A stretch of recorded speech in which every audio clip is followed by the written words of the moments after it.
కొత్త సంవత్సరం ప్రారంభంలోనే ఉత్తరప్రదేశ్ రాజధాని లక్నోలో ఘోరం జరిగింది. ఆగ్రాకు చెందిన ఓ యువకుడు తన తల్లితో పాటు నలుగురు చెల్లెళ్లను బుధవారం తెల్లవారుజామున అత్యంత కిరాతకంగా హత్య చేశాడు. స్థానికుల దురాఘాతాలతో విసిగి నిస్సహాయ స్థితిలో తాను ఈ పని చేసినట్లయితే నిందితుడు మహమ్మద్ అర్షద్ అయితే హత్యల తరువాత వీడియో రికార్డు చేశాడు. మణికట్టు నరాలు, గొంతులు కోసి వారిని దారుణంగా చంపాడు. పోలీసుల చేతిలో ఈ వీడియో అందే సమయానికి తాను కూడా ఆత్మహత్య చేసుకుని ఉంటానని పేర్కొన్నాడు. తమ కుటుంబాన్ని వేధించిన స్థానికులపై కఠిన చర్యలు తీసుకోవాలని కోరాడు. నగరంలో రద్దీగా ఉండే నాకా ప్రాంతంలోని హోటల్ గదిలో ఈ దారుణ హత్యలు జరిగినట్లు సెంట్రల్ లక్నో డీసీపీ రవీనా త్యాగ్ అయితే తెలిపారు. నిందితుడిని ఘటనా స్థలంలోనే సకాలంలో పోలీసులు అదుపులోకి తీసుకున్నట్లు వెల్లడించారు.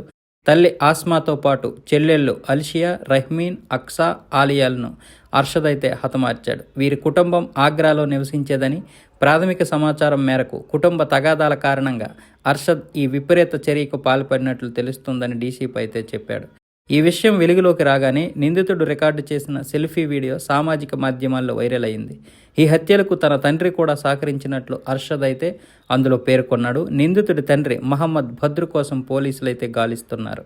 ఈ హత్యలకు స్థానికుల వేధింపులే కారణమని అర్షద్ వీడియోలు అయితే పేర్కొనడం వారి కుటుంబం నివసించే ఆగ్రా సమీప ఇస్లాం నగర్లో ప్రకంపనలైతే రేపుతోంది. పోలీసులు, రాజకీయ నేతల అండ ఉన్న కొందరు వ్యక్తులు మా ఇల్లు కబ్జా చేశారు.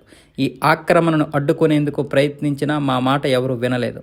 15 రోజులుగా చలిలో తిరుగుతూ ఫుట్పాత్ మీదే నిద్రపోతున్నాం. నన్ను, నా తండ్రిని తప్పుడు కేసులో ఇరికించి నా చెల్లెళ్లను హైదరాబాద్కు చెందిన వ్యక్తికి అమ్మాలని చూశారు. మేము బంగ్లాదేశీయులమని తప్పుడు ప్రచారం చేస్తున్నారని అర్షద్ అయితే ఆ వీడియోలో వివరించాడు.